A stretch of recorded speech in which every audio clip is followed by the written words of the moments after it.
Hi, it's Grandpa from Grammy Grandpa Read, and today we have a story of Thomas the Tank Engine, and it's from the book of the very first stories by Reverend W. Awdry, and illustrations by Reginald Dalby. So these are the very first stories of Thomas the Train. Hope you are enjoying them. This one's called Thomas and the Freight Cars. Thomas used to grumble in the shed at night, "I'm tired of pushing coaches. I want to see the world." The others didn't take much notice, for Thomas was a little engine who talked big.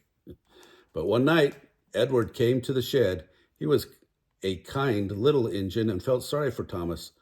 "I've got some freight cars to take home tomorrow," he told him. "If you take them instead, I'll push coaches in the yard." "Thank you," said Thomas. "That'll be nice." So they asked their drivers the next morning, and when they said yes, Thomas ran happily to find the freight cars. Now, freight cars are silly and noisy. They talk a lot and don't attend to what they are doing. They don't listen to their engine, and when he stops, they bump into each other, screaming, "Oh, oh, oh, oh, whatever is happening." And I'm sorry to say, they play tricks on the engine who is not used to them. Edward knew all the freight cars. He warned Thomas to be careful, but Thomas was too excited to listen. The switchman fastened the coupling, and when the signal dropped, Thomas was ready. The guard blew his whistle. "Beep, beep," answered Thomas and started off. But the freight cars weren't ready. "Oh, oh, oh," they screamed as their couplings tightened.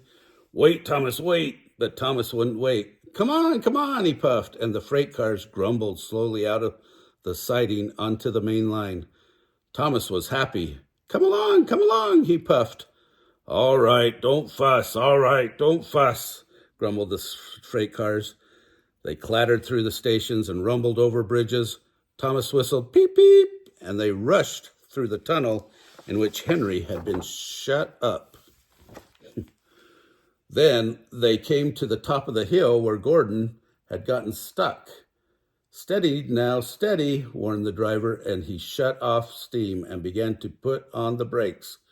We're stopping," called Thomas. No, answered the freight cars and bumped into each other. Go on.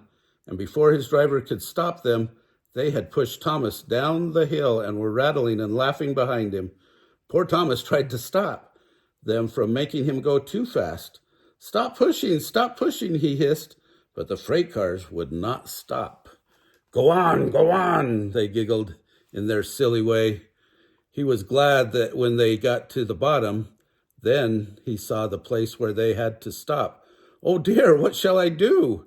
They rattled through the station, and luckily the line was clear as they swerved into the freight yard. "Oh," groaned Thomas as his brakes held fast and he skidded along the rails.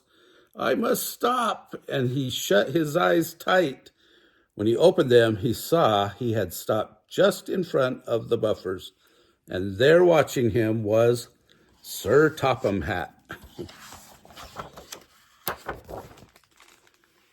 "What are you doing here, Thomas?" he asked sternly. "I've brought Edward's freight cars," Thomas answered.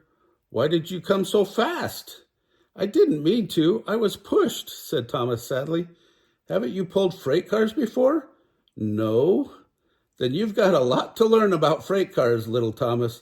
They are silly things, and they must be kept in their place. After pushing them up here for a few weeks, you'll know almost as much about them as Edward. Then you'll be a really useful engine." Oh, that's a good story. Remember to, if you enjoyed this book, to smash the like button down below. Give us a big thumbs up. Remember to also subscribe to our channel. That's probably the most important thing, so you can see the other Thomas the Train books that we have. And remember to watch the playlist for Thomas the Train books. I think we have over 20 now.